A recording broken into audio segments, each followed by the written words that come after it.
Ladies and gentlemen, we'd like to get underway. If everyone can find their seats and remember to enjoy the show. Thank you.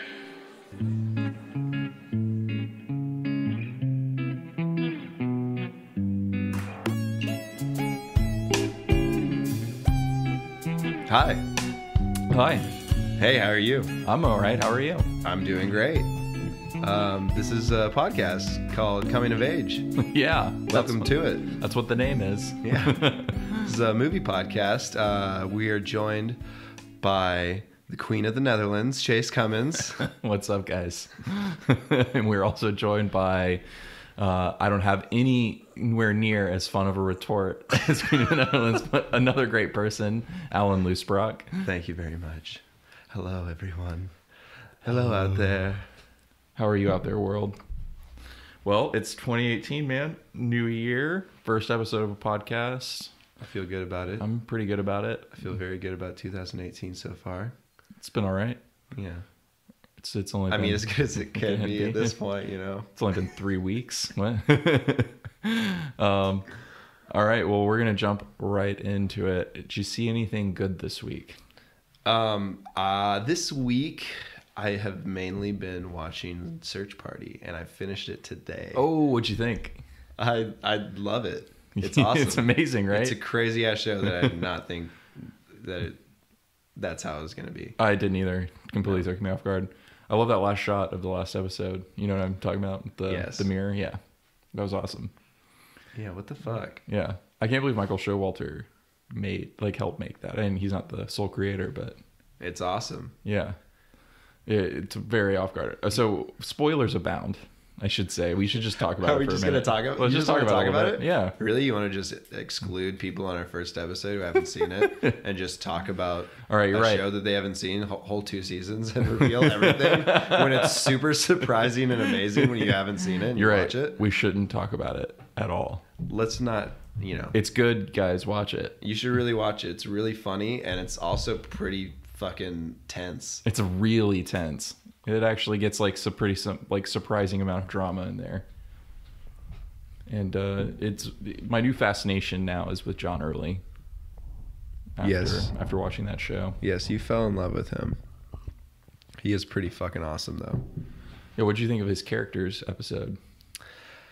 I thought it was all right. I thought it was pretty funny. It's very funny at some parts, but like other parts, I'm like, oh man, John Early is just so John Early. Like he's just, I don't know. Sometimes I'm just like, I know what he's going for, but his character is so fucking annoying that I'm just like, oh my god, like he's just like that. I know which character you're talking about, and it's just so self-obsessed and insecure, and like, yeah.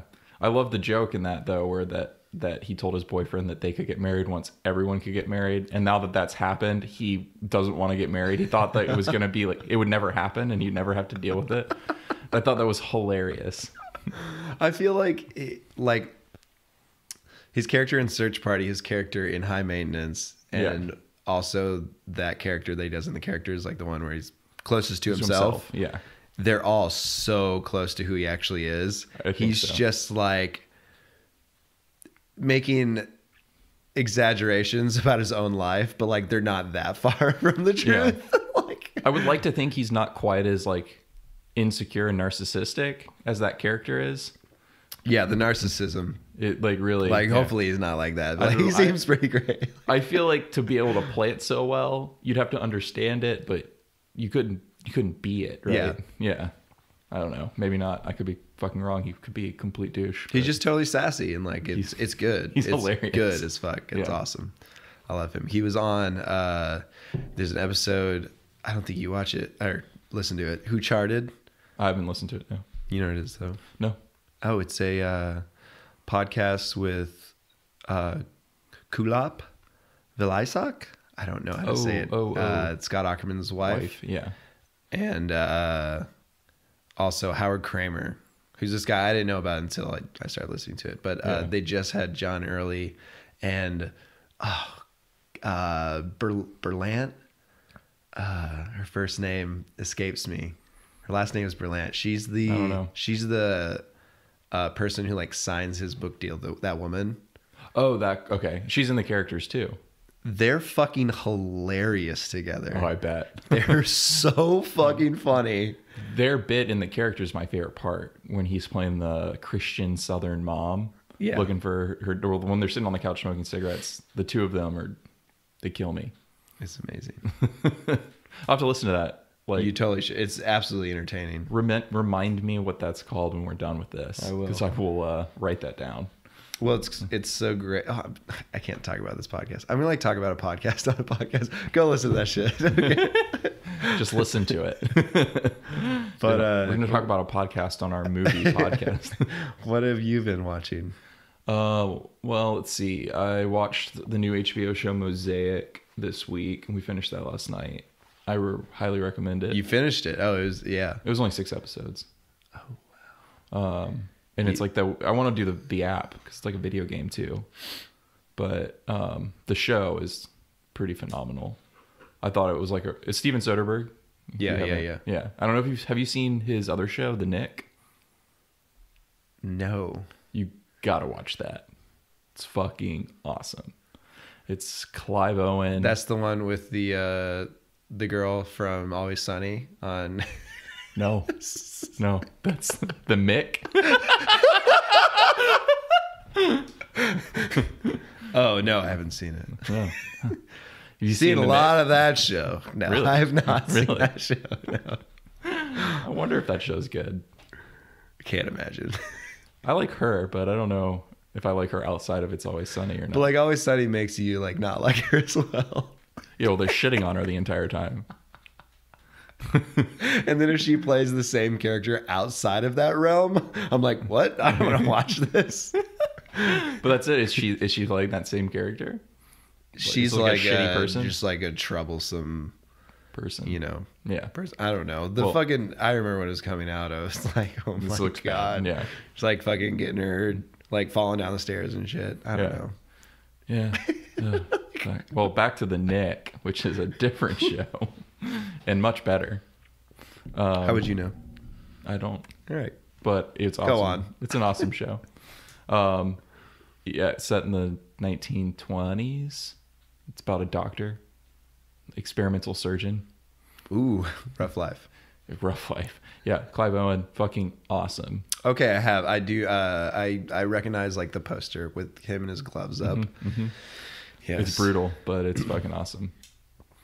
Wonderful. Yeah. I love brutality. Brutality. And awesome. Medical brutality. Oh, wow. No, Steven Soderbergh's the shit at TV, though. I didn't really... What'd you think about Logan Lucky? I didn't care, honestly, that much. So I watched the film. I watched like the first half. I watched the first half. The first half. And I also watched the first half. I don't know what the fuck happened. I think I had to like go somewhere or something. I turned it off. And then on a plane. You finished it. Very recently, I finished it. I never finished it. And, okay, well, you need to finish it? Not really. If we want to talk about it, sure, but there's not going to be a lot to talk about.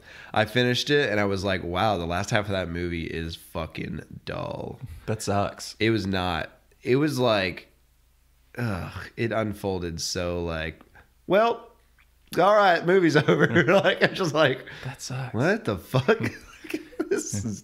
I was not about it. Yeah. Maybe I'm wrong and, I'd missed it. I don't think. I mean, you're right. I probably should finish it, but. Maybe I fucking missed it. I don't know. Sometimes I do. Sometimes I miss things. I mean, we're all human. Entire ends of movies go over my head. You fall asleep a lot. Well, yeah, that's true. That's true, but, these movies aren't good enough. Yeah. Ain't keeping my attention. Yeah, you'd stay up. If it was There's actually really watching. Good movies that I'll be watching like, oh my God, it's amazing. Yeah, you'll go from laughing really hard in like a 5-minute span to sleeping. I think we just watch movies too late at night. Yeah, I can't handle it. I wake up early. I need to go to bed at 8 p.m. Tylenol. Yeah, so I watched Mosaic. That's wonderful. That's great. Okay, you have watched the other show, the Versace show. Started. How is it so far? It's good so far. 2 episodes in, right? Mm-hmm. The guy playing the killer is really fucking great. The ad for it, I was like, what the fuck is this? And then, like, it comes out like, oh, what is this, a Versace ad? And it's like fucking murder. And then FX logo finally makes it make sense. Like, otherwise I was just like, I don't know what the hell's happening. What is this? Well, their promotional stuff is crazy for all their shows. How they're like picking these shows like that are like, you know, like they did OJ Simpson, and they did they're doing this, Versace. and they also did what's the Bet and Joan. Betty versus Joan, the feud. The feud, all that shit. Like, it's very interesting. Yeah. And they have like, you know, like they're going for something in all of those, you know, like they're all kind of the same line of entertainment. Yeah, but what I like about, at least so far, they're all really thematically sound and insulated into whatever, like Betty versus Joan like had its own themes, and it like told its story and wrapped it up, and like it was really like tight. And the same with OJ Simpson, the People versus OJ Simpson. People versus OJ Simpson, so well written, good. Yeah, it's so good, and like it's like really thematic. It made me like John Travolta again too. Yeah, people were complaining about that performance. I was like, it's pretty compelling performance. Yeah, so weird. That is pretty good. Also, it's just John Travolta, and how he says some things are kind of funny. Just entertaining. Yeah. Well, and he was doing that weird fucking accent, and it looked like he had lipstick on the whole time. Yeah, I love it. Yeah. I thought Cuba Gooding Jr. did a job as OJ, even though it didn't really seem like, it wasn't like that's exactly what OJ Simpson was like. It was more of like an interpretation, but it was awesome. It was great. And like, what's the last thing he did before that? I feel like he kind of disappeared for Cuba Gooding Jr. I saw him in Radio. I never saw Radio. Oh man, I couldn't tell you if it's a good movie or not. I was 10. Yeah, I remember when it came out. Like I was in middle school or some shit. I think we were older than 10. We were in middle school. Yeah, we were like 13 maybe. But my friend Ethan Peterson. Yeah, that's right. Ethan Peterson. Fucking asshole. No, he was my neighbor, and he was a very good friend of mine. And he was huge into movies. Like, he would get fucking sucked into that shit. And that was one of the... Wait, what were we talking about? Radio. Yeah, that is a movie. Also, like Snow Dogs, like another Cuba Gooding Jr. I'm like, hey, what are we talking about? Wait, I just completely lost track of it. I just started thinking about my childhood, and I veered off. Wait, where am I? We were talking about Cuba Gooding Jr. and Radio, and now you're off in nostalgia land. He was like so about Radio, like after he saw it, and he like bought it, and like it's strange that I didn't see it because he watched it so many fucking times. I don't know. Like when Two Towers came out, dude, we watched Two Towers so many fucking times religiously, and it was just like it's 3 hours. And we're like, when I was a kid, the Lord of the Rings movies the length didn't even faze me. It was like, I want another hour. I wish it was 2 hours longer. Honestly, we would like put it on and like play ping pong and shit. Yeah, like it just in the background. Like, wait, this part. Oh, this part's awesome. But there are other times where you just straight up, you just watch the whole goddamn thing. Yeah. Mountain Dew and popcorn. Oh my God, you're bringing me back to my childhood. Oh man, it was good. It was a good time. Let's just reminisce about growing up, and we'll never be back there again. It's coming of age. Let's go back in time. Back to 1999. I was 8 years old. All alone in this world. Oh man. Very nice. It's crazy to me that like The Matrix came out in 99. I remember like hearing about that as a kid, and it just like, I don't know, it became such a thing in my life around 2001 when I finally got my hands on it. Mm-hmm. It feels like it was out for way longer than that. Like when I was growing up, I'd hear people talk about it, and then you're like, oh, well, it literally came out in the middle of my childhood. I remember being a child and my dad talking about someone from his work like saw The Matrix and was like, oh, that's real. Like that's totally That's what's how happening. it is. And like you're like kind of like, oh, that's kind of weird. Like when you hear that when you're a kid, and then now I'm just like, he was right. He's not wrong. He's totally right. That is what's happening. He's a smart guy. I read somewhere, I forget who said it, and they might be full of shit, but I remember reading somewhere that if we ever create something akin to the Matrix in this existence, then we're like 100% in another simulation ourselves. And then we'd just be a simulation in a simulation. Once we do that, it's just like all quantum law. It's just like burst open and take over the world. All the flat earthers were right. We're like... and wrong at the same time. Yeah. Whoa! Oh, fuck. All right, well, I think we're a little off track now. I love it. It's fantastic. So, snow dogs. No, I'm just kidding. That's what you all tuned into here. I watched Snow Dogs so many goddamn times. It's the best fucking movie ever made. Like, it's Citizen Kane of the Disney movies. He's a dentist. He was training. Did you say it's the Citizen Kane of movies? Of Disney movies. God, I like the other line better. Of movies. The Citizen Kane of movies. Wouldn't that just be Citizen Kane? Fantastic joke. But I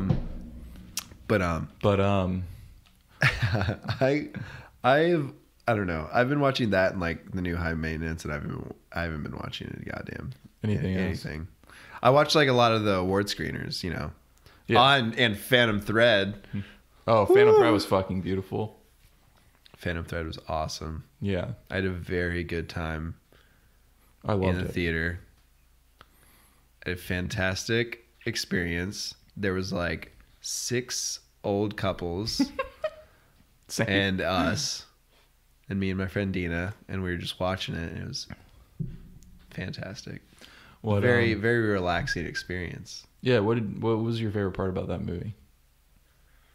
My favorite part is you have to like say like not being the soundtrack, because the soundtrack is my favorite part of the movie. Besides the soundtrack, oh my god, that soundtrack is incredible. It's so good. I can't imagine what that movie would have been like with a different soundtrack. I mean, it would still have been a good movie, but that soundtrack really just like it was just so beautiful. It like took me like not in a bad way, but like it took me like out of the movie.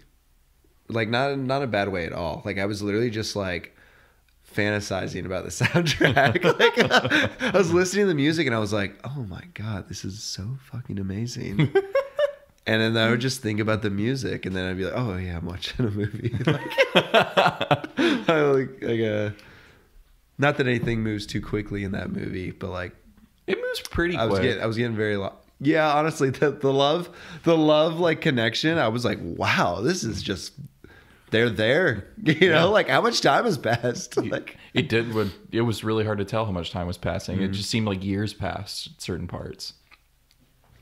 Yeah. The camera work really like fucked with me. Honestly, like my favorite parts are literally just from how good the car scenes look. Hell yeah.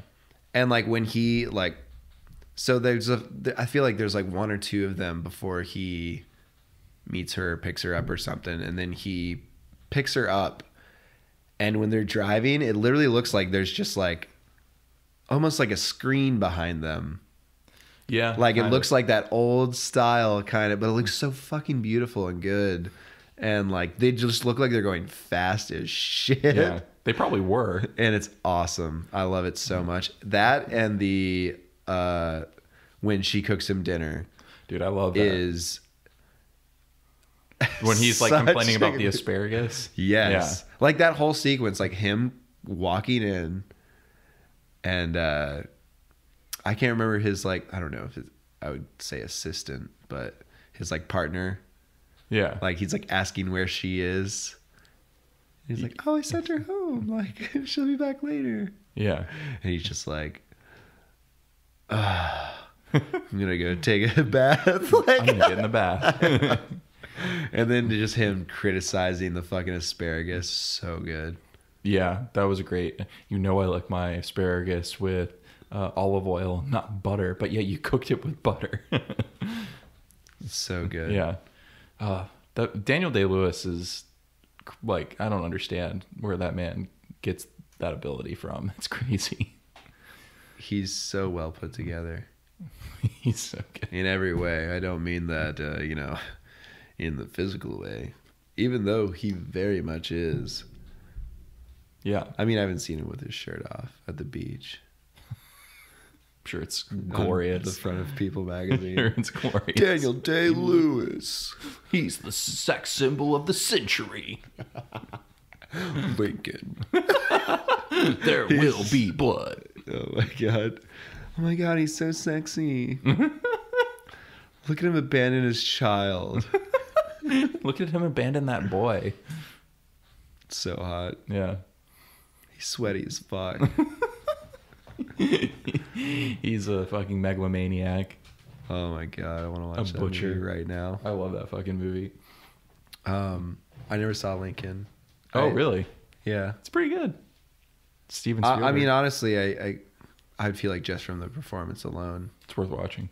it's worth watching. But I don't know. I just don't think people understand the power of Daniel Day-Lewis. Because when it came out, I don't know who told me that it was just kind of a little slow and boring. But some people told me this, and I was like, I'll see it sometime, and I didn't go see it. I didn't think it was boring, but I guess I could see where people are coming from, because it's just like, it's like a serious biopic about Lincoln. So there's the topic could be probably dull to someone, but I don't know. I thought it was pretty electrifying. Like his knowing like what he actually looks and sounds like, and then to see him doing, I mean, essentially what I would consider probably the closest depiction of Abraham Lincoln since Abraham Lincoln. I mean, it's literally the closest we're going to be able to see what Lincoln was actually like. Is pretty incredible. I don't know, VR. It's gonna be like a time machine. What is that? Oh man. Wonder, like, once they start just like replicating humans, like in VR, like where it's just like literally the same person, like just in the VR, has the same personality and everything up to that point at least. Yeah, that's very weird. That would be weird. If they could do it for past people, I don't think they could. Then it's just gonna be actors, and Daniel Day-Lewis will just be playing the role in the VR. If we perfect cloning technology, we have some of his DNA still. We have his bloody shirt and all that shit. True. So who knows? They could clone him. But it could be both. You could be like, oh no, I want Daniel Day-Lewis Lincoln. And I want both of them to duke it out. The real, like Abraham Lincoln's clone versus Daniel Day-Lewis. I want to be in the room. Well, oh my god. Well, they fight. Yes. On top of Hell in the Cell. And John Wilkes Booth is just moving the gun back and forth, like, which one do I shoot? The loser gets killed. I'm the real Abraham Lincoln. No, I am. And then they see the gun. They're like, he's the real Abraham Lincoln. No, he is. Kill him. No, shoot him. He's real. I'm a fraud. I swear it. He signed the Emancipation Proclamation. He slept with my wife. That fake I'm the fake Abraham. The real one fucked my wife. Such a sly gentleman. What a dog. Mr. Lincoln, you dog. A sexy Lincoln. And I do it again. Jumps out the window. I'd fuck her again. Spreads his wings, flies away. Abraham Lincoln, Angel. That's the next installment. Instead of the vampire hunter? Yeah. He's just the angel. He's dead in heaven. He just comes back down. Have you seen Vampire? No. It's pretty fun. Really? It's fun. It's stupid. Yeah, I'm sure. I'm very much sure. I don't know where they are in the Sharknado verse right now, but I think they're on like 5 or 6. They're pretty far into it. I know there's definitely been a 4, but I think I heard of a 5 the other day, and I some actor that I heard was in it. I was just like, okay, like they know exactly what they're doing. Of course, it was like just some fucking campy ass motherfucker that was just like. Yeah, I'm gonna watch that sometime. Like, gonna have to see that. Fuck? Oh, the new Tommy Wiseau movie is gonna come out soon. Best Friends or Best Fiends or whatever it's called. Oh my god. It's like a 2-parter, and it's got like Tommy Wiseau and Greg Sestero, and I think Paul Scheer's in it. And a bunch of other, like Jason Mantzoukas, I think might be in it. Well, like I wonder if at this point he's just getting tips from other people, or people are at least trying to like guide him into the, like, he didn't direct it though. Okay, he didn't direct it. He's acting in it, but he's acting in it with the Mark from The Room, Greg Sestero. Okay, so he's just an actor in it. Yeah, he's one of the main characters. He didn't write it or anything? I don't think so. But I think it was written. Yeah, that's totally. I think it was written to be like. Because I don't think I would honestly go see another one of his movies. I just don't think I would enjoy it. Like at this point, like I think that he's too self-aware that he wouldn't make something that you're like, oh, like he would like go over the line, and you just be like, sorry, all right.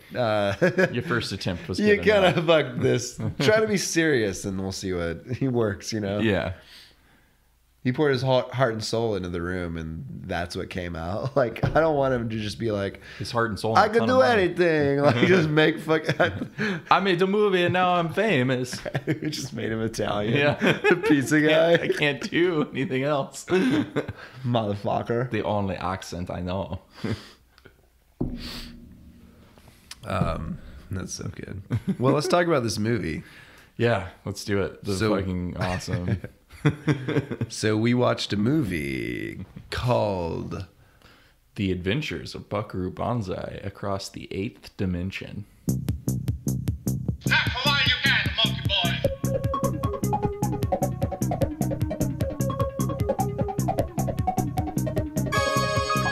Is someone out there not having a good time?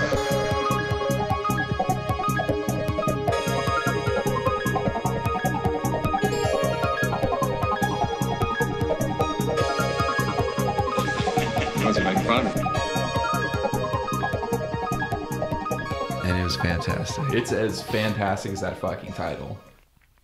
And as the trailer makes it look like. Watch the trailer and you'll immediately want to watch the movie. And it's really, it holds up. And like the trailer makes it like exactly what, like it does a very good without representation. revealing anything. Yeah. It shows you exactly what the movie is. And it's so good. Yeah. It's so fucking hilarious. And like I don't know why I've never heard of it. I've never heard of it before. You mentioned it like who knows, like a month or two ago. Yeah, and I only heard of it from a coworker who saw it in the 80s when it came out and was just like talking about how no one talks about this movie. Which I'm glad I got part of that conversation, because holy shit. Dude, it's so fucking amazing. It's got Jeff Goldblum and Peter Weller, RoboCopy, and he's Buckaroo Banzai. Peter Weller is Buckaroo Banzai. You've got Clancy Brown as one of his henchmen. You've got Elle Barkin as the love interest. You've got Christopher Lloyd as one of the evil aliens. John Lithgow as the leader of John the Lithgow is aliens. one of the best characters I've ever seen. Like when he's introduced, you're just like, oh my God, this is amazing. Mm-hmm. He gets a little on my nerves later on, but a little bit. But he's a pretty funny villain. Yeah, he's awesome. Yeah, it's fantastic. So like we didn't fucking know what the hell the movie was trying to do at the very beginning. It's like throwing you. It's pretty incomprehensible right off the bat. It's just like, what the fuck is everyone talking about? And like, is this lingo? Am I just gonna figure this out later? Do I need to watch the movie again? Probably. Like I need to watch like the first half of the movie again. Yeah, which was the best half anyway. Yeah, the first half was first half is better. fucking awesome. Yeah, the fucking like the rock concert, which we get a musical number, and that whole sequence in the audience just fucking. And Peter Weller was actually playing guitar during that scene, which is crazy. He was really playing guitar, according to some fucking website that hopefully is true. Yeah, we're not fact checking any of this information. Not at all.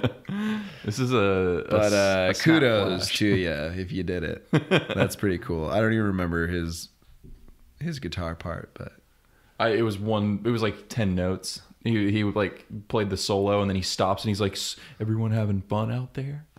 Oh my God. Okay. So literally, if we're going to talk about that scene, I'm totally fucking like, that was like one of my favorite scenes ever, because he stops it. It's like, is everyone having fun out there? And like everyone was having a blast. And it's like the most party music ever. Yeah. It's fucking awesome. He pulls out a little trumpet, like bugle shit, starts jamming on that. It's amazing. And you think that he's like dropping it down to be like, is everyone having fun? Yeah. I can't hear you. You having fun? Yeah. Something like that. And then he's like, all right. And then like keeps on going. But no, he's like, is anyone crying out there? And the audience is like, oh no, what? It like they wait like a few beats before they like you as a viewer even knows what he's talking about. And he's just like, are you sure no one's crying? And then there's this girl sitting there and she's like, no, I'm crying. And you're like, what the fuck is going on? And he's like, can we get a spotlight and a mic for this girl? And she's like, fuck, what? Please no. Please don't do that. And he's talking to the guitarist, his like buddy. He's like, get her a mic. And he's like, are you serious? Like, he's really the band doesn't even know what the fuck's like, going what on. the hell are you doing, Banzai? Buckaroo? What the fuck?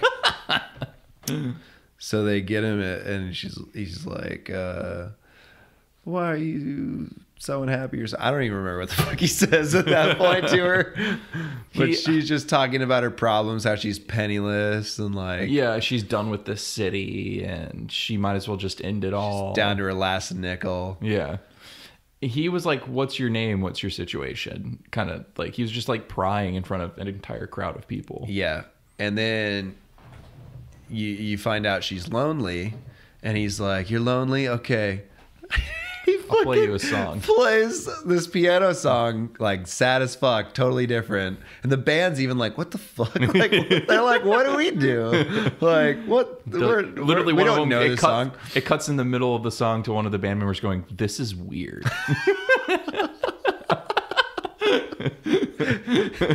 And like, but then eventually the drummer gets on, and then like, the rest of the band kind of begrudgingly starts playing. Yeah, they all just like, oh, I guess we're doing this. Like, start playing. And they all know this fucking song. Like, they're such good musicians. They got it in their ears, baby. And the girl starts like holding a gun to her head. I know, really slowly just pulls a gun up and puts it to her own head in the middle of the crowded like club. Yeah, and then no one stops her. Literally, this waitress is walking by, bumps her fucking arm, and then she shoots up in the air. Yeah, and it's like so many people are behind her. Yeah, and literally can see her holding her gun to her head. Yeah. And then a server just accidentally bumps into her. Like, it's completely on accident. You would think it would be someone just like, no, but it had to be that way. So like, the crowd was kind of like egging her on, like when she was telling her problems. They were like, we totally forgot about that. Excuse me, it was the best part of the movie. Actually, is the introduction to the off-camera audience. Yeah, or just anyone off camera in the movie got like great lines. Has the most amazing lines, which like so many more movies need to have that. Yeah, because it's hilarious. Because you can just fucking think about whoever the hell is saying this. Yeah, and they were just so sassy all the time. And What were they she's saying to her? They were like, I'm penniless in this town. Blah, blah. Okay. Like, yeah, boo-hoo, you want a fucking violin? Someone said I forgot about it. Yeah, just like, oh my God. And then Banzai is eventually like, don't be mean. We don't need to be mean. But like the crowd during that whole part is just like, ah, ha, ha, like laughing. They're so good. Yeah. And like it continues for the rest of the movie, like off camera, like it'll be like a scene where you wouldn't necessarily even need to have the dialogue, but you're having like a commentary from someone off Yeah, camera. they're in the jail breaking the woman out. And they're like, all right, we're going to get you out of here. And some other like, woman's yeah, like, me too. Oh, take me with you. Yeah, me too. So funny. Or like when the alien, the good alien shows up to Buckaroo's house. Yeah, the Jamaican alien. And then he's wearing that fucking jacket and the guy off camera's like, nice jacket, man. Yeah, hey, what's in the big pink box? What's in that big pink box? It's so funny. I love anyone off camera is my favorite character in this movie. Yeah, I would have They're to agree. so good. And like the people on camera are pretty fucking great. Yeah, for sure. Yeah. They're all like, they all seem like they don't know what the fuck's going on either. Like you think that they're like totally in on this whole thing. And they're like in on the plot, but like when people do things, like they're surprised too. Like, Yeah, they're like constantly being surprised by the world around them, which is great because like it's a very foreign world to the audience outside of the yeah. Buckaroo Banzai's teammates are like, what the fuck? Like he says like at one point he's like, I'm going to get my guns. And the blonde guy's like, your guns. I love that line. like just like the president told him that he declared war or some shit, and then he's like, "I'm going to get my guns. I'm going to get my guns. Your guns. Jeez Louise. Oh, and Jeff Goldblum seems to be the only one who's not surprised by anything. His character is just kind of like he's just Jeff Goldblum, literally the entire time. Like, so he's a little like, oh, really? Like that's how that's going, like shit like that. But like he's never like truly like shocked or anything. Yeah, my favorite part with him was when they go to pick him up on the bus, and he's like, "Hey, congratulations on breaking through that dimension. I mean, we were just doing surgery together. You didn't even mention it. You didn't even talk about it." Yeah, that is so funny. Like, it was the same day, and you didn't even say anything. Yeah, it's so cool. He like says that he's like cool. Yeah, I love that. And then he's dressed up like a cowboy. The whole movie, yeah, and, ridiculous. Not like John right Wayne when cowboy. You see him, and the guy's like, "Where's your spurs?" And he's like, "Is he making fun of me? Is he making a joke? What is he making fun of me?" So funny. Oh, he was so good. I fucking love him. What else about this movie? It was kind of like a fucking cartoon the whole time. It was crazy. A live action shit. cartoon. So literally starts off with all this jargon bullshit. You know what the fuck's going on. People just saying shit.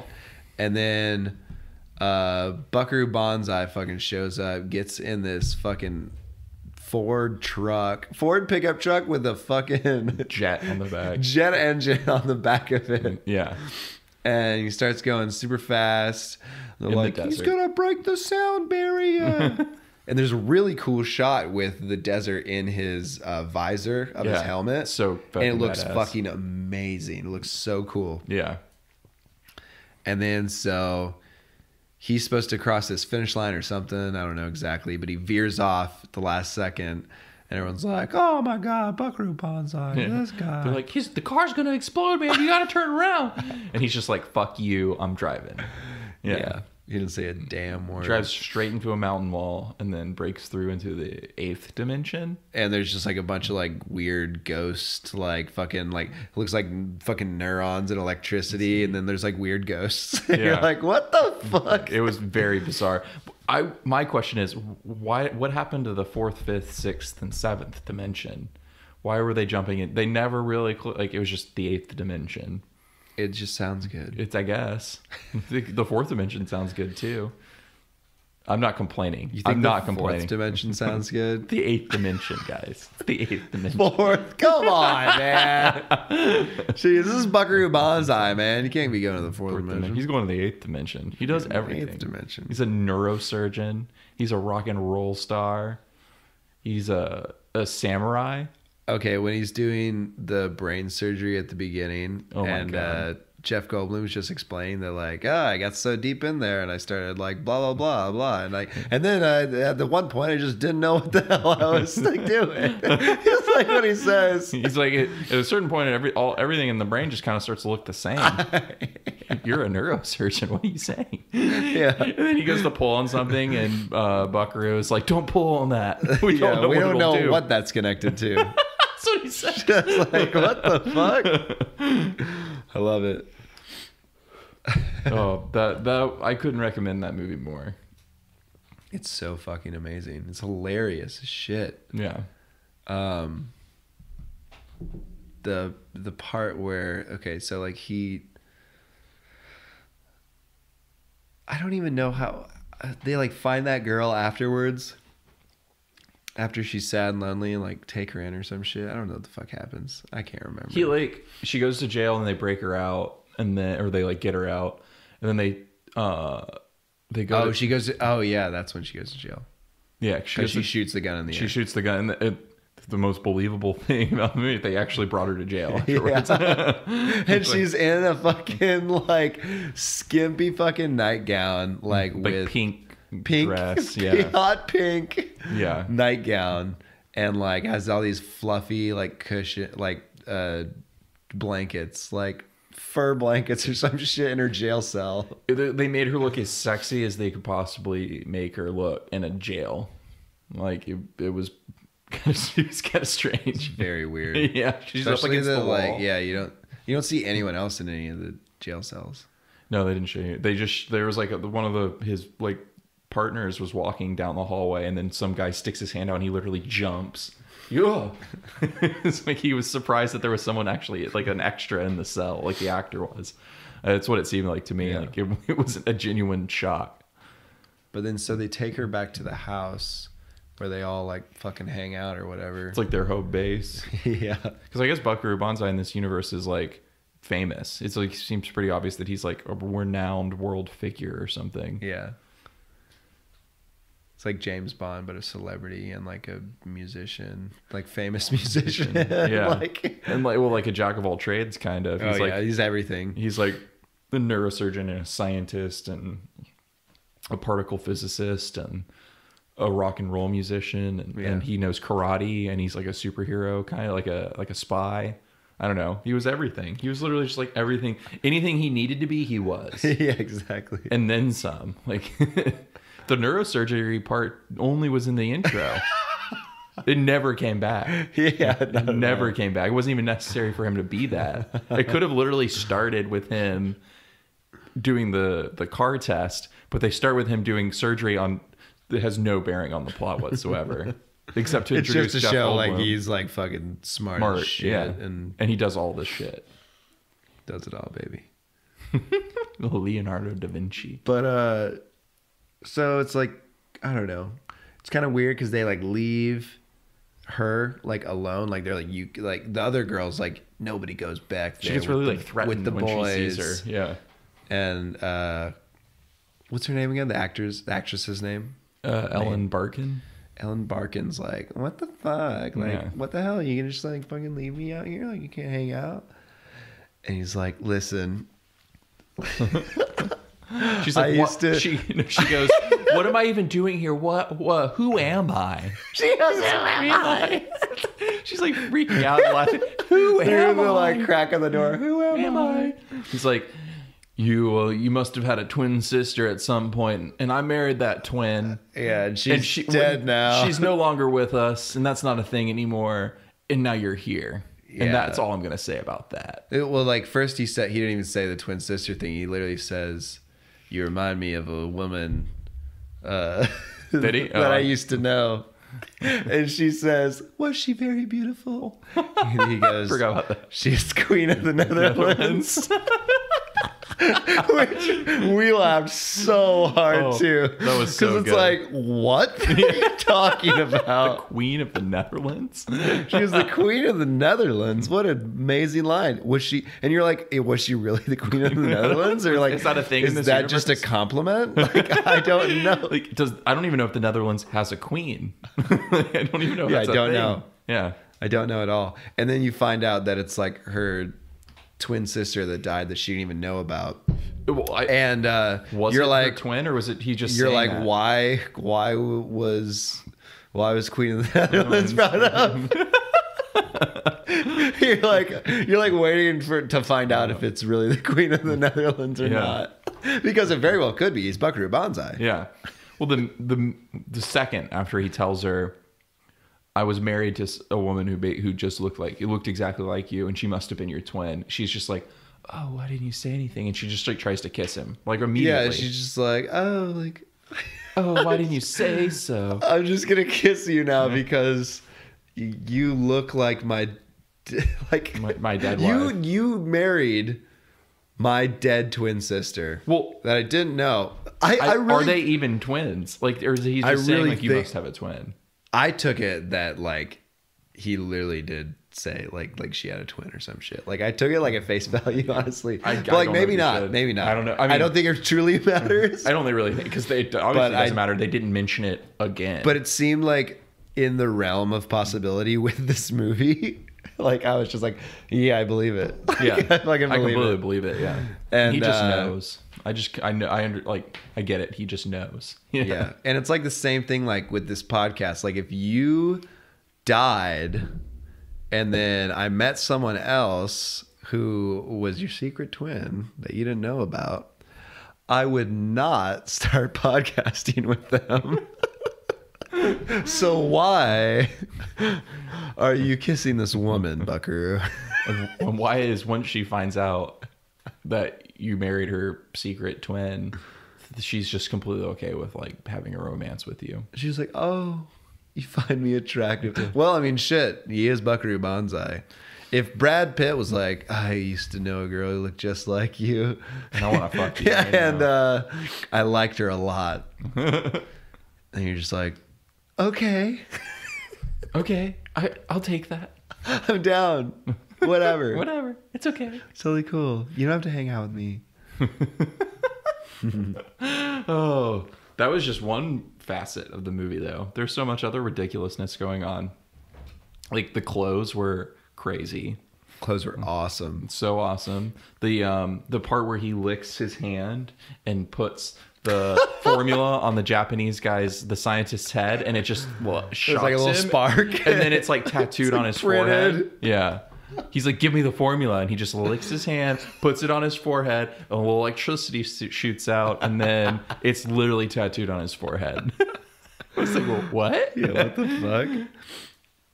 When you first are introduced to John Lithgow's character, and he's just like watching the news about Buckaroo Banzai or some shit. I don't know what the fuck he's watching. I can't remember. But he's getting fucking amped, and you just see his eyes. It's like zoomed in on these fucking pair of eyes, and you can see the veins through the skin. And it's a fucking crazy shot. Yeah. It's awesome. And then it just pans out, and it's John Lithgow with crazy hair, and he opens his mouth, and then he's got like fucking crazy like black teeth. You're like, what the fuck? This is the best John Lithgow's ever looked. I love this. I've never seen him in anything that looks as good as this. Yeah, it's amazing. And then so he puts the shock, he puts this thing on the side of his head or in his ear, and It's then like on his ear, yeah. He puts this little clamp on his tongue, and he just gets shocked. And it's so funny. And like the TV is like, I wonder what it was like back in 1938. Like it like goes back. And it's like he's back in 1938, and he's like this renowned scientist, I'm assuming. And he like acts like they're doing an experiment to go to the 8th dimension, and he flies halfway through. And then I guess he gets switched out with another alien from the 8th dimension. Yeah. Like I wasn't He's like halfway clear. through, his butt is sticking out of the wall. And on the other side, there's just all these aliens like beating him up, like punching him and shit. Yeah. He's like, ah! And they get him out. And then he's just crazy. Yeah, he's like lost his goddamn mind. And because then apparently he's a fucking alien. And then he didn't age because now it's 1984 and he's yeah, exactly. The same. I was thinking the same thing. I was like, what the fuck? Like, yeah, very weird. Very weird. The weirdest part is when like they're trying to put it together, like the date, like they're like, oh, all these people like joined or like started this thing. What is it? The Yo-Yo Don or whatever the fuck. Oh yeah, Yo-Yo Dine. Yo-Yo Dine, like they all started this thing, and all the social security numbers are on the same date. They were created all on like October 31st. Yeah, it was on Halloween, and it was the day of the transmission of the Orson Welles War of the Worlds broadcast. And then Jeff, I think Goldblum, it was November 1st. It was the day after, November 1st, 1938. And he was like, "What happened before?" Like, like Jeff Goldblum was trying to think. Yeah, and then he's like, on October 31st, there was that World Halloween. Yeah. And Orson Welles. Orson Welles. And so literally after he says that, someone in the room goes, "What are you saying?" What are you saying? It's like, well, everyone this guy goes, said I that. remember him from the wine commercials. Yeah. Orson Welles had to call out that he was a fucking drunk. And his later in life career was a little less it was a little lackluster. Yeah, for sure. But it's so weird. You're just like, oh, so this whole thing's based on War of the Worlds now? Like, very much so. That is like part of the lore. Yeah, it's very odd because like none of it, obviously nothing else except for that fact lines up with how the War of the Worlds goes. Yeah. And like, I don't even know what they were trying to say with that. Like he was like reporting on, Jeff Goldblum says at one point, he's like, he was reporting something that actually happened and then exaggerated it. And then he was hypnotized to come out later and say it was all a hoax. And it was like, what? Yeah. Or like, you know, the government like made it out to be like a hoax or something. But he literally said Orson Welles was hypnotized to say that it was a hoax. I didn't even hear that. Well, you know, aliens. Yeah. Well, just interdimensional beings, really. The beings from the eighth I dimension. guess they're a little alien to us. Yeah. Well, I guess the thing was with but the aliens they have a mother. That's somebody's daughter. That's somebody's child. That interdimensional being is somebody's child. And you need to let them make money how they want to make money, okay? So I want to clarify this. The aliens weren't from the eighth dimension. They were from another planet. And Planet X. Planet 10. Same thing. They said Planet X for sure. And they said Planet 10. So I think they just like were like not sure what to name the planet. But then they're reading the script. They're like, yeah, 10. It's X. That's X is 10. Yeah. Like, other actors just saying it differently. 10, yeah. It was a Roman numeral, right? We were doing the Roman numerals, right? No, it was fucking X. It was Planet X. We can't go back and do reshoots. We're not reshooting. It's fine. So, but the aliens in the eighth dimension were just aliens from that planet that were imprisoned there. I think that's what. And then they weren't allowed. They couldn't be allowed to escape. Yeah, they just like couldn't get back, and they were like, "Oh my God!" There's a part where John Lithgow is like chanting to all the aliens, and he's like, "Where do we want to go?" And they're like, "Back home." He's like, "When do we want to go?" They're like, "Real soon." They all chant, "Real soon." They're like, yeah. or like, "When are we gonna go?" Not even like, "When do we want to go?" It's like, "When are we gonna go?" There's like, "Real soon." Like, no specific time. They don't know. Just soon. But it's happening for sure. Real soon. I loved that. That was so funny. There was so much like intentional comedy in this. Absolutely. I was reading somewhere that people were comparing it to the Marx Brothers, that it was like Marx Brothers humor mixed with like a sci-fi adventure. I can totally see that. It's like, definitely. Yeah, absolutely. I feel like if the Marx Brothers did this movie, it would have been funnier, but it was pretty fucking close to a Marx Brothers style humor. Yeah. It was just silly. It's totally fucking ridiculous. It's kind of like got like elements. Oh man, I'm so sorry, listeners. Oh, it is 3:00 in the morning. Oh man, is it that late already? No, but it's got like elements of like Mars Attacks and like the Alien like vibes, like how they're all just like, I don't know, they're all like kind of, it's got like that silly alien vibe. Oh, it's all so silly. And like I love that so much. Like the Jamaican alien, every time he pointed at something in the alien suit, he kept like twitching his ring finger and his pinky finger and sometimes his middle finger, and he'd point and it would just like he was just twitching all the time when he was pointing. And he had the way the aliens are designed, they always had they had this stupid look on their face all the time. So they're just like mouth hanging open, kind of staring blankly off, like yeah. It was, and like you were really wondering, comical. like they were like all very silent when you first saw them, and you're like, are they gonna talk, or are they just gonna be these like figures the whole time, not do anything? And then they start talking, and you're like, oh. Talking in a Jamaican accent. Not all of them, but okay. Another thing about the fucking social security numbers, everyone is named John. Yeah, that was such a good joke. Everyone is named John, and they all have different last names. What was Christopher Lloyd's character's last Big name? Booty, but he would say Big Booty. And everyone It's called it Booty. Big Boot. Yeah, it's like John Big Booty. Like fuck you, John Big Booty. It's Booty. It's Big Booty. And then they had John Smallberries.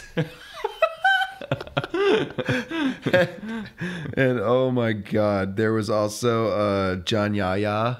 Yeah. And they're like reading these names, they're like, this is all fake as fuck.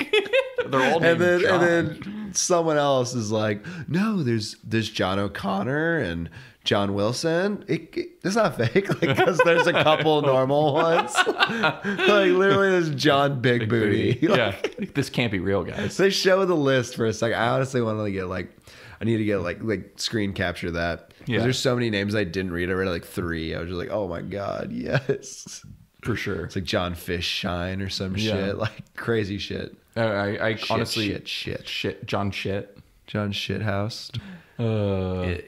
Then not the end, but the last half of this film where most of the like conclusive properties are coming out, and it's like, all right, we have a plot, guys. We swear we're doing something here. I was like zoning out so fucking hard. Yeah, well, and I'm thinking about it now. A lot of the plot contradicts itself throughout the movie. And like it feels like it has like 100 different plot lines that it could have, and then the one that kind of emerges kind of goes nowhere, and then is resolved really quickly at the end.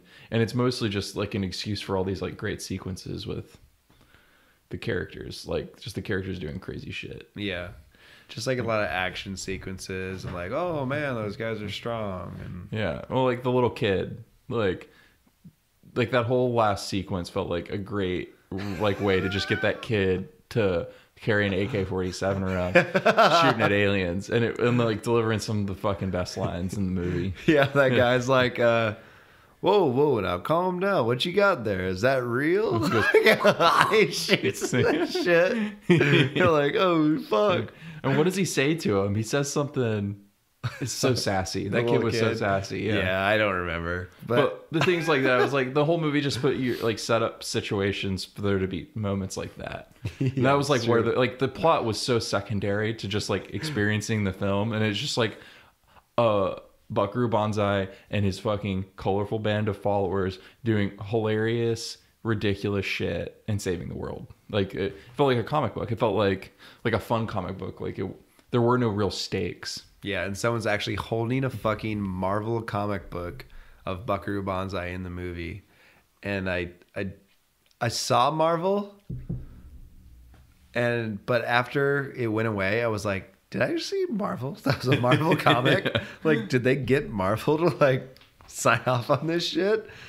And you looked it up afterwards, and it was like a Marvel comic, and I was like, yeah, they did like a limited 2-issue thing. I didn't say anything when we were watching it because I didn't want to like. I didn't notice the comic book. It wasn't that important to be like, go back. But I didn't notice the comic book when we were watching. And so when you said that you saw that, I was like, I mean, it makes sense. And I was just like, oh, damn. I can't remember who picked it up. Someone like looked at a Buckaroo Banzai comic book and You can bet your ass I'm going to watch this movie again before the end of the week. Since I've got this, since I got it for like 6 more days. Is the rental period that long as well? Is it always like a week? 2 days, usually 48 hours. Okay. 24 to 48. But it's an older movie. You could just rent it again for free, maybe? Yeah, maybe. You gotta watch it tomorrow. Yeah. Why not? I really want to watch To Live and Die in LA with Jordan because I think she would like it. I know she would like it. Yeah. Honestly, I really want someone to recut a different soundtrack. I'm sure so many people who have watched that movie are probably like, what the fuck are you talking about? People love that soundtrack. Soundtrack's so good, but like... It's the Wang Chung sound. Yeah. I was like, it turned me off at a lot of parts that I think could have been very good. They were all really good parts. It was just like the music is just like feels off a little bit. People were going to shit on us for talking about, like, we're talking about, like, this is how we felt about that soundtrack, and anybody who listens to it that likes that movie we're going to get death threats because we didn't like that fucking soundtrack. That's how fucking hardcore people are about that shit. But yeah, it really, like, it was like, in parts it works, and then in parts it was like, this is cheesy. Yeah, it's just like, dude, like, we don't need this. We're talking about To Live and Die in LA now, guys. I don't know if you're keeping track of this. We're not talking about Buckaroo Banzai. Buckaroo Banzai had a pretty alright soundtrack. I didn't notice it that much, which is good. Yeah, it was. It made sense. You don't want it to be too good or too bad. You don't want it to be Phantom Thread. You kind of do. When it takes you out of the movie. That didn't take me out of the movie. It just made me go, this music's incredible. No. It's really great. It's really great. I love it. But and then you don't want it to be To Live and Die in LA, because that took me out of the movie in another way, where I was like, this sequence is amazing. Why the fuck is there like and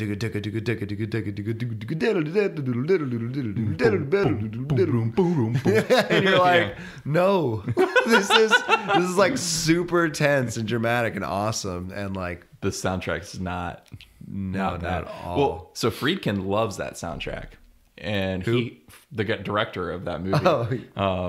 Sure he does. He hired that band specifically, sent him a script because he hired that band because he loved that music, and then sent him a script, didn't show him the movie, and they wrote the soundtrack without seeing the movie. They just wrote it to the script.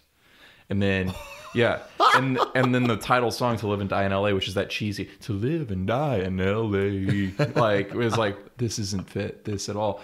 Friedkin said that he didn't want a song in the movie that like used the title of the film. Yeah. And then Wang Chung showed him that song, and he was like, never mind, this is awesome. And it's like, I read that and I was like, what a bitch. What? And he says it added a new texture to the movie that the movie wouldn't have if it wasn't for the soundtrack. Yeah, real fucking pop Hollywood texture, like classic bullshit texture. Yeah. It's like the shittiest of new wave sounds. Like, it would have been better with a score by New Order. Your movie has a theme song. Like, yeah, literally. To Live and Die in LA. It's like, dude, no. This movie is like about murder and fucking counterfeit money. Revenge. And like, it's just like, why the fuck is all this like some upbeat fucking synth wave shit? 80s, like. There are parts of the soundtrack that are okay. There are parts, but like for the most part, honestly, I don't fucking care. And the best parts of the movie is when there's no soundtrack at all, like the car chase sequence when it's just the sounds of the cars driving, and it was like, this is tense as fuck. It was awesome. Yeah, and I don't know. I feel like someone's had to have thought the same as us, and like someone in the film industry is recut it to like new music already. Probably there was a Reddit thread talking about it not too long ago, and literally everyone was just circle jerking that soundtrack. They're like, it's so good. The soundtrack was so good, and it is the 80s. That was what the 80s sounded like. And I was like, not necessarily. I guess if that's what you were listening to in the 80s, it's what the 80s sound like. But you also had bands like Talking Heads and New Order and David Bowie and fuck. I mean, there's countless different sounds going on in the 80s. Yeah, for sure. Yeah. It didn't have to be Wang Chung. Definitely not. And it's fine. It's fine. It's a great movie. You should all watch it. Definitely watch the movie. I don't even know what the fuck to say. Like, about... We're not talking about that about movie. Buckaroo Banzai. Yeah, we're going to talk about Buckaroo Banzai. Fuck. Like, where do we even go? The end of the movie, the fucking, if you watched it, you watched it. Like, yeah, there's some like sporadic funny parts.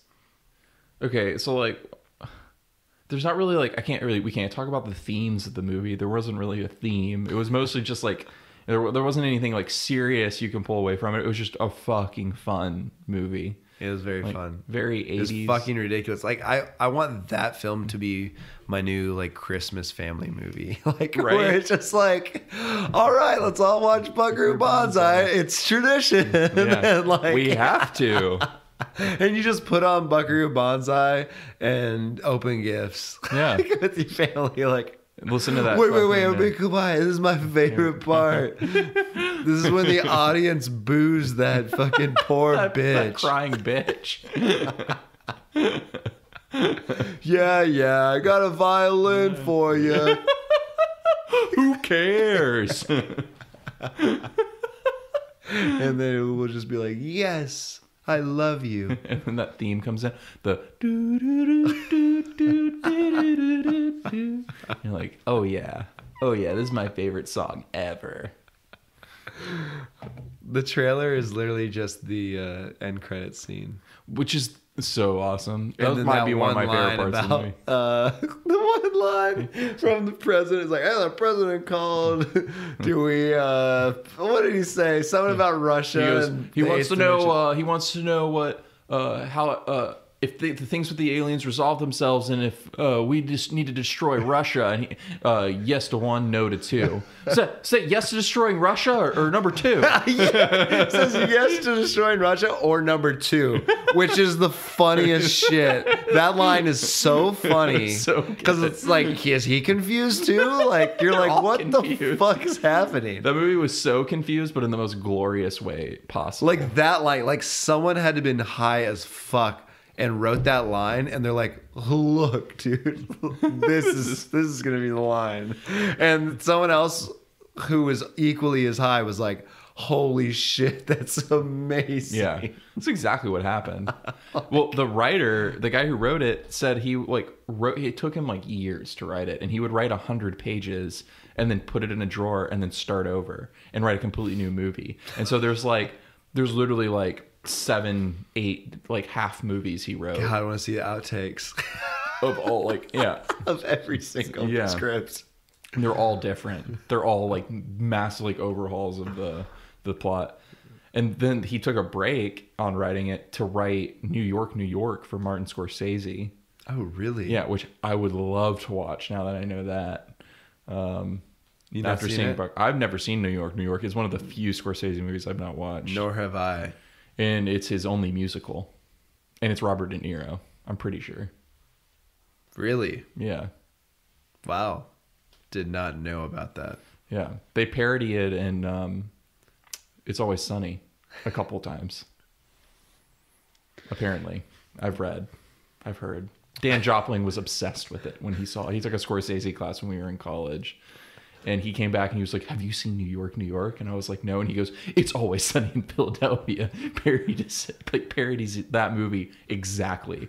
And as he was taking that class, he'd come back and be like, have you seen After Hours by Martin Scorsese? And I was like, at the time, I was like, no. And he was like, dude, It's Always Sunny in Philadelphia did a parody episode of it. It's like the same plot as this episode. Yeah. And they did he saw every single Scorsese movie, and he literally found an episode of It's Always Sunny that parodies every single Scorsese movie. Like, I believe it, honestly. They like homage every film he's ever made over the course of that series. That's hilarious. Yeah. I can totally see that. Dan, of course it was Dan who notices it. And he's just like, dude, that was the same. This is the same storyline. Yeah. It's the 30 minutes. Yeah. And because that the way that show is, it lends itself to just be sporadic and crazy and do whatever the fuck it wants. Yeah. That makes sense, honestly. Well, and it, like, knowing Rob McElhenney and the sensibilities of him and the other stars who like are writing that, they like, it makes so much sense that they're homaging Scorsese movies. Like, I'm pretty sure Rob McElhenney wrote a movie, or was like writing a movie for Paul Schrader for a long time when he was like, before he made his break. And like the movie didn't end up not being made, but Paul Schrader wrote Taxi Driver and is friends with Scorsese. It would like make. I think like it would make total sense that like. Yeah, absolutely. He's like loves that shit. That crossover. He's about to come out with the Minecraft movie. What? Rob McElhenney directed the Minecraft movie that's coming out. Is it like the same animation as the video game? I think it's live action. It's live action? I think so. What? Why? It's gonna be what like the fuck is the movie about? I don't know. I've not seen it. Oh my god, is The Rock in it? I don't know. I just know that Rob McElhenney directed it or is directing it. That is so fucking weird. I don't know, man.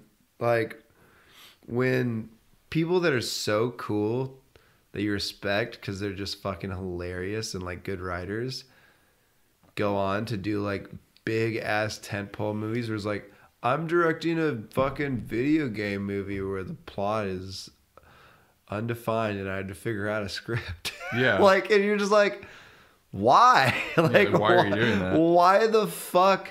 Like, can you just write something good? Like, yeah. I'm not saying that the Minecraft movie won't be good. I mean, it's written and directed by Rob McElhenney. Maybe it'll be great. I mean, I feel like in his hands, it comes out May 24th, 2019. What is your wheelhouse? You know? His wheelhouse is It's Always Sunny. What else has Rob McElhenney done? I'm so concerned. He was like a small character in that Michael Douglas movie with Tobey Maguire. Have you seen that? He's like plays Katie Holmes' boyfriend. And like Rob McElhenney is Dennis, right? Is Mac? Oh, it's Mac. Okay, I thought it was Mac, but then I got stuck on Dennis. What's his name again? Glenn Howerton. Glenn Howerton, who may not be coming back. Glenn Howerton is the one that I was gonna say. He's awesome. Why? He's so awesome. Why the fuck are you leaving Always Sunny to be on AP Bio? With Patton Oswalt. I have not seen yet. It's not out, is it? Or aired this week? I think the first episode aired. No, I think it airs on February 1st. Yeah, it airs like this coming week. And then the whole season doesn't air till March 1st. Yeah, it's like a sneak preview or something. Yeah. And I can't imagine. Maybe it'll be good. Patton Oswalt's awesome.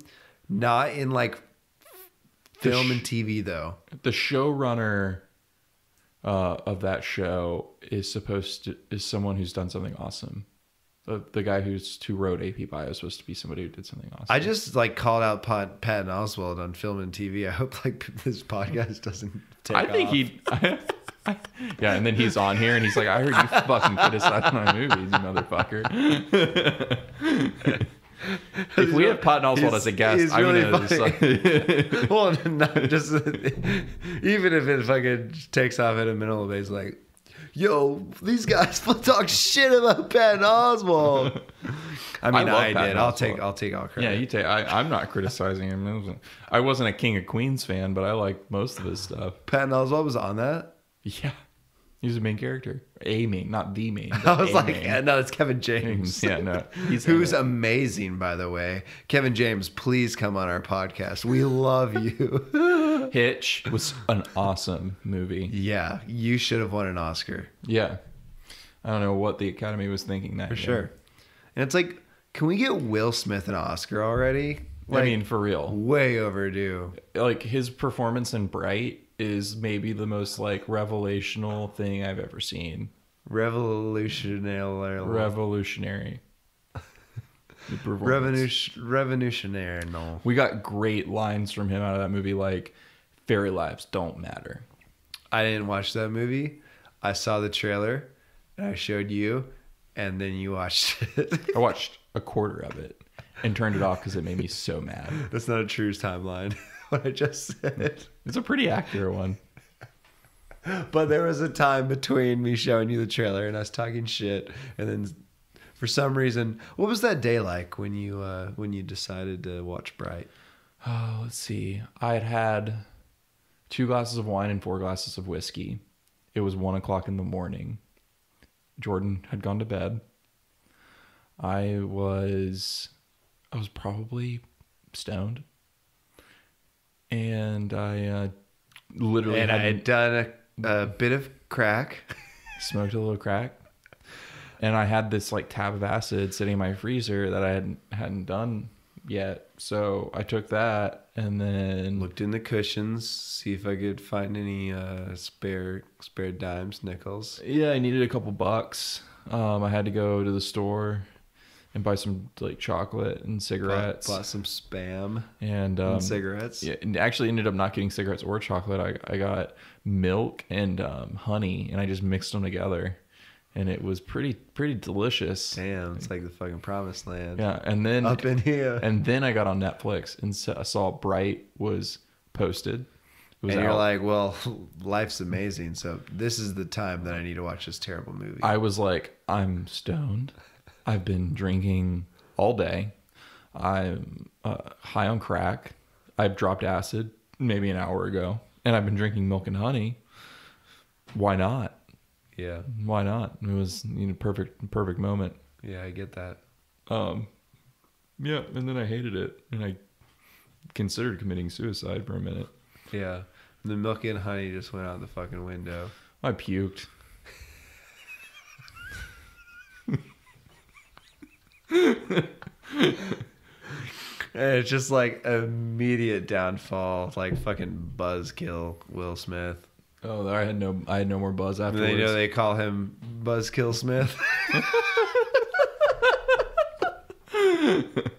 Or Buzzkill Will. Buzzkill Will. Either one, Fresh folks. Prince. Either one, folks. You can use them both. That's a freebie. Yeah, we're not going to trade. Hashtag Buzzkill Will or Buzzkill Smith. Either one, baby. I'm going to use that hashtag. Buzzkill Smith. Buzzkill Smith. That's going to be on this episode when we do the description. Hashtag Buzzkill Smith. Look for the hashtag. Wow, we've gone off the rails. A little bit. I don't remember how the movie ended. Banzai shit. They defeated the bad aliens. They killed them. And then he parachuted down from an ungodly height. He was like in the clouds, like pulled that parachuting down. He pulled that parachute 30,000 feet before he should have. Jamaican aliens like scoots up next to him in his spaceship's like, hey, thanks, man. And then he drives away, flies back to his home ship out on the, in outer the rim of outer space of Earth. And then Buckaroo Banzai, after having a space battle or flying in the sky at least battle, probably thousands of miles away from where he took off. He's just flying after this space alien ship the whole time, trying to like catch up with it in one direction, and then parachutes out and then lands right next to his friends at the Yoyodyne place. And then they're like, yay. Yeah, and then he goes and checks on the girl, and she was like dead or whatever, and then he like kisses her and shocks him and then shocks her, and then she wakes up, and then I don't remember what happens. I don't remember the very, very, very end, and then I just remember cutting to credits, and then they're like walking in the waterways or whatever with like the whole cast, and it's gorgeous. It was the end of amazing. the movie is so gorgeous. It's just The playing last this fucking credits. song with this little synthy melody. It's so silly, and like it's almost like Oompa Loompa-ish. Like it's just like, you think we'll all gather together and march. Like it's just so like dun da da da da da da. But Like it's maybe so like badass. Munchkin more so. Like just something with fucking midgets. That's what I imagine. Midgets marching. but it's Little not people. midgets. And it's not, and it's all the main characters. Main characters from the movie. It's all the main characters, all of the Banzai crew, And even the kid with Little the kid's fucking there. gun is in the front. And they're all marching to this music, and the credits are going by, and you're like, damn, that was awesome. that was amazing, and this is amazing still. Yeah. And then you watch the whole fucking credit sequence, even though it ends about halfway through the credits, and it just stays on the wall that says Buckaroo Banzai. And then it introduces the sequel. Yeah, it says literally like stay tuned for more Buckaroo Banzai. For more adventures of Buckaroo The Banzai. like fucking, I don't even know what the hell it's called. It's like the World Crime Syndicate or something like that. Some Yeah. shit like that. Okay, so MGM owns the rights to this series still. And they can still make movies with they own the title, and it's not like this will never be made again. So I think choose your words carefully. I can't. I don't know words. I don't know English. Don't say you wish there's another one just yet. Think about the consequences. This is true. I want the right person to make the next one. Or a TV show like Kevin Smith was going to do, which I think would I don't know if Kevin Smith's the right guy or not, but I'd love to see what he would try to do with it. Mm-hmm. I just think that there's a lot of these people like Kevin Smith and like Seth Rogen that are getting a hold of these properties. They're like, yeah, I've made it. I'm a fan of this. I can grab this. I'm a fan of it.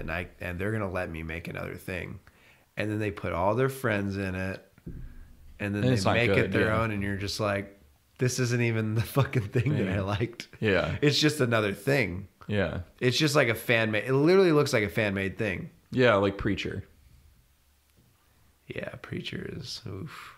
Man, I wish it was so good. I wish it was good. I think it's not like terrible. Like I've fucking watched like Arrow and Flash on CW. That's shit that's like, holy fuck. This is like, it's almost better because it's just so comical, like how bad it is. And everyone's always in the hospital or apologizing to each other.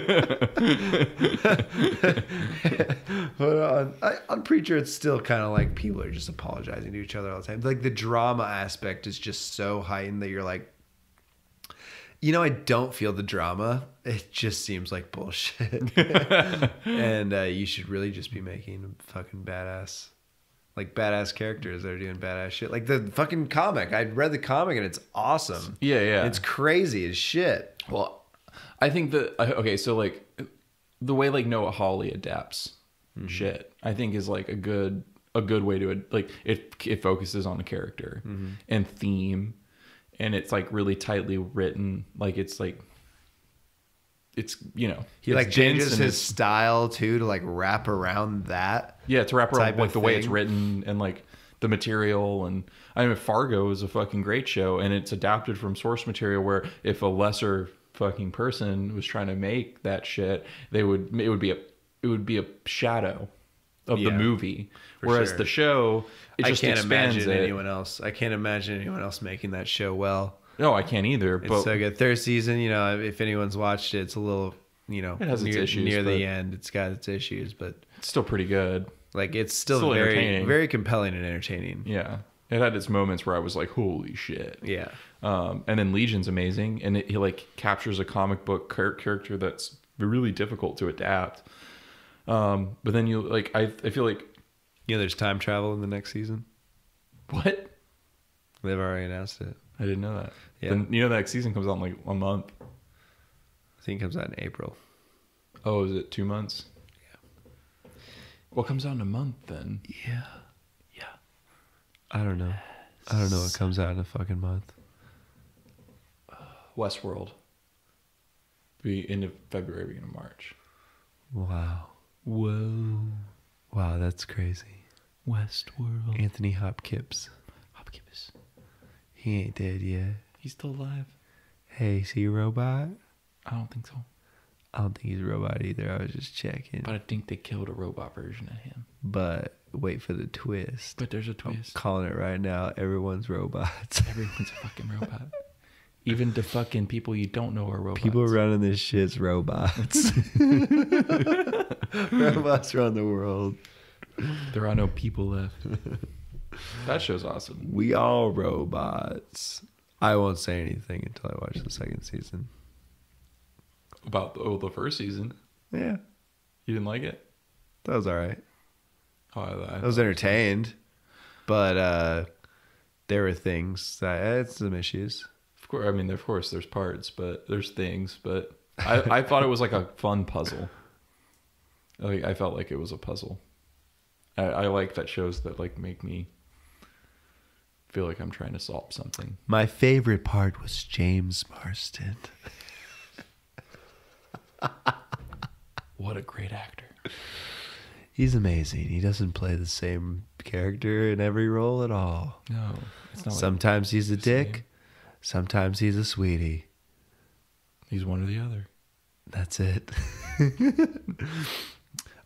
Jimmy Simpson is my If favorite. we ever get show, big, I know seriously. this is the first episode, but James Marsden, I'm so sorry. If we insulted you in these early episodes, we apologize in advance. I keep on like hitting this microphone and I'm wondering if it's picking up. Bounce it again. Did you guys hear that? Bounce it. Just like hit that shit. It's 100% picking it up. I can see the jump. Well, well, well. We're sorry about that, everyone. We're so sorry. So sorry. Welcome. Anyway, Buckaroo Banzai So rating. Okay. Time to rate the movie. Welcome to rating this film.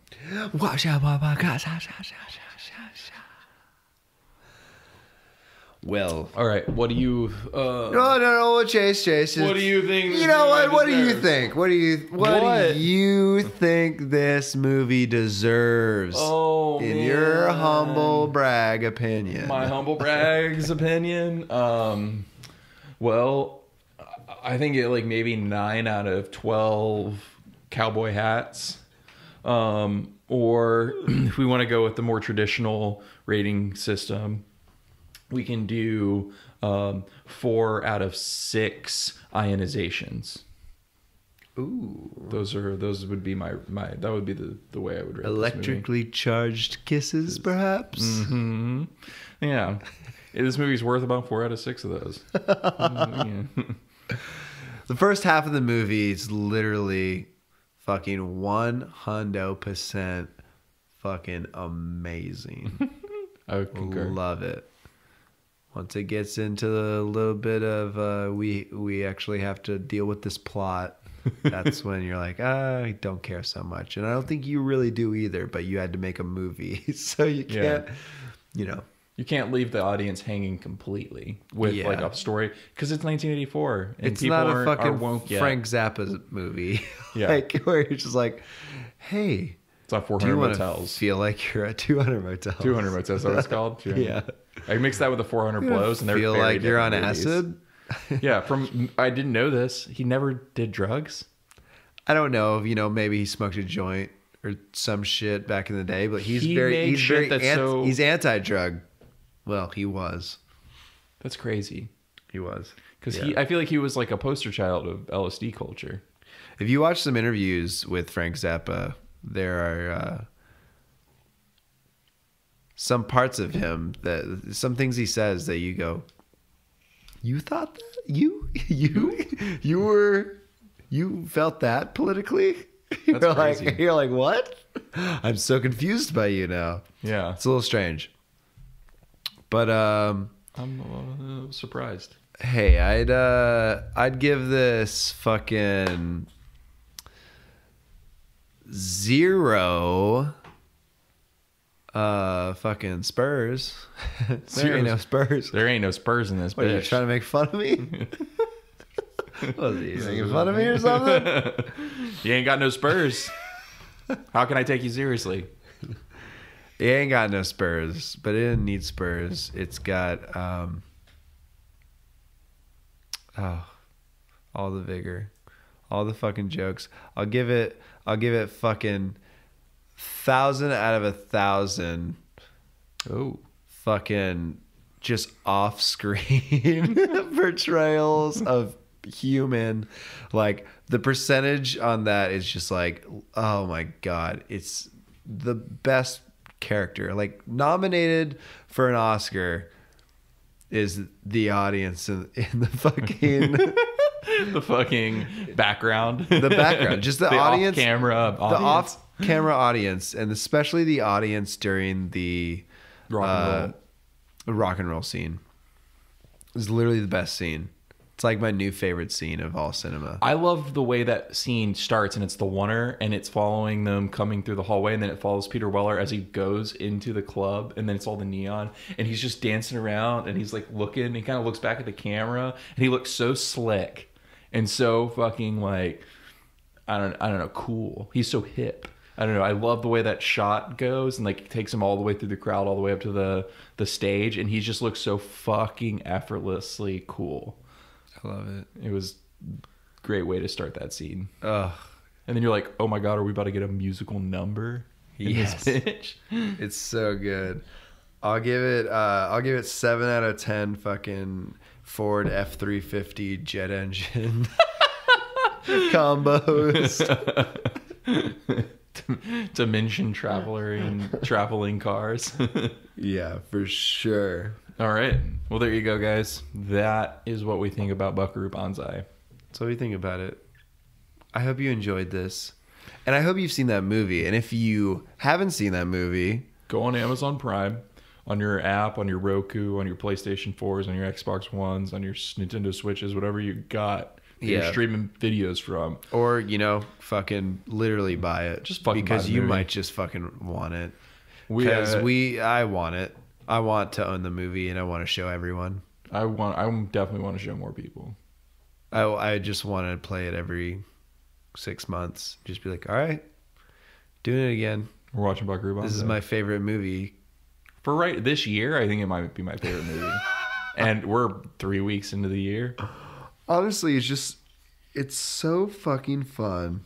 And I feel like I'm only going to fall more in love with it. Yeah.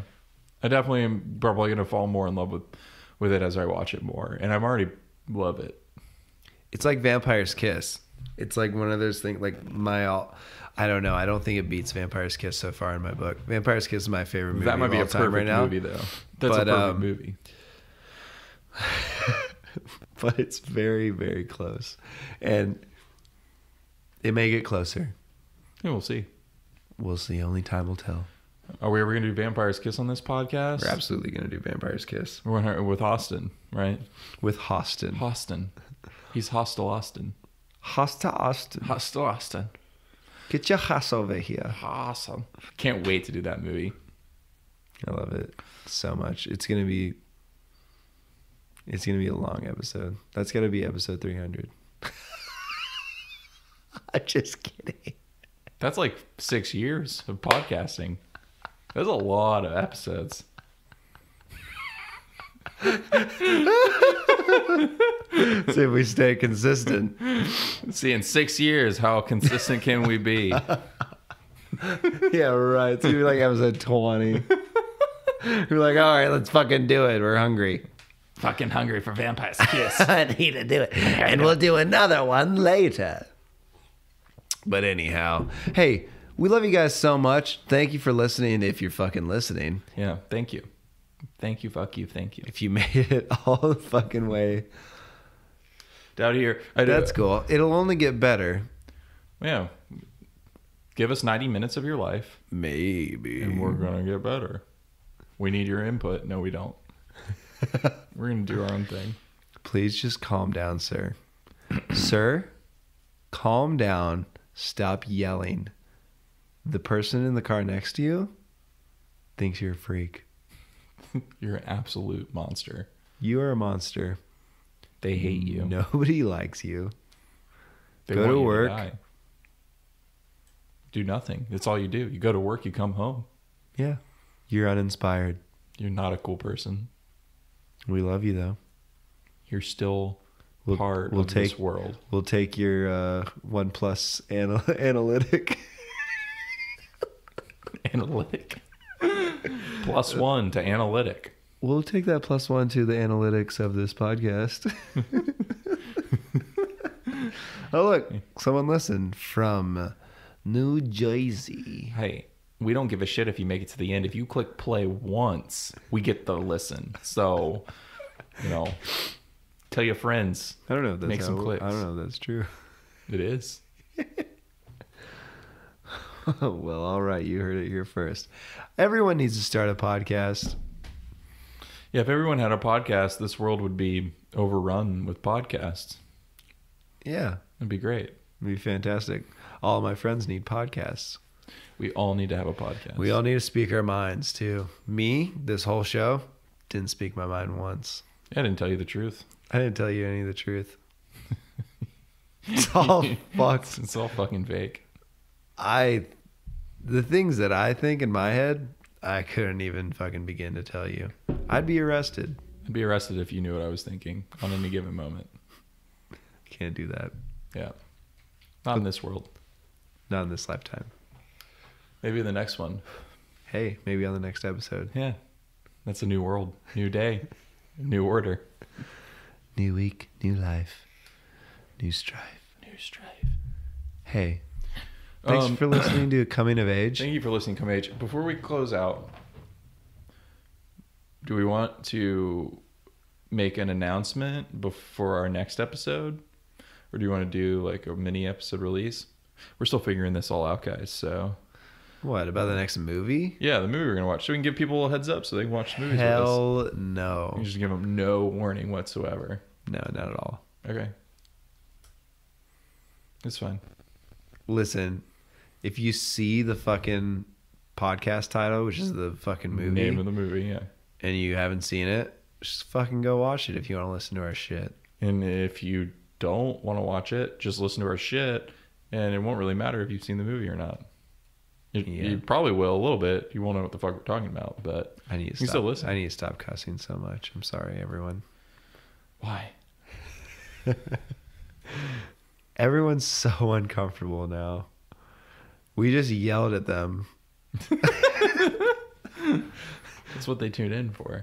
Our fans are masochists. God damn it. We don't have any fans. This is still an experiment. These are like my friends. I hate my friends. I hate all my friends. They're so mean to me. Dicks. But I can't stop hanging out with them. He sounds like a suave guy. But I can't stop hanging out with them. He's like the guy from No, what is it? Wayne's World. I took all the brown M&Ms out for Ozzy Osbourne. It kind of reminds me of what's his I had to forget his name from Peep Show, the drug dealer from Peep Show.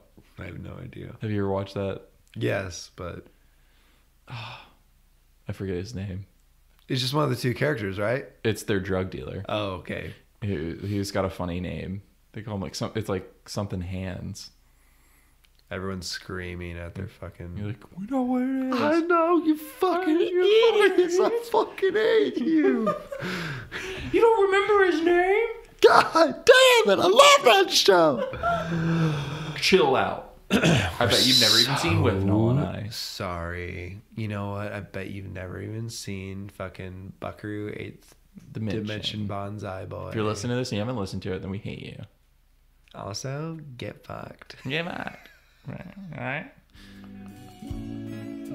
All right, everyone. Thank you so much. Thanks for tuning in, guys. Once again, this is the beautiful Chase Cummins. And this is the wonderful Alan Loosebrug. Thank you very much. Thank you. We'll talk to you guys later. See you next week. Bye. Bye.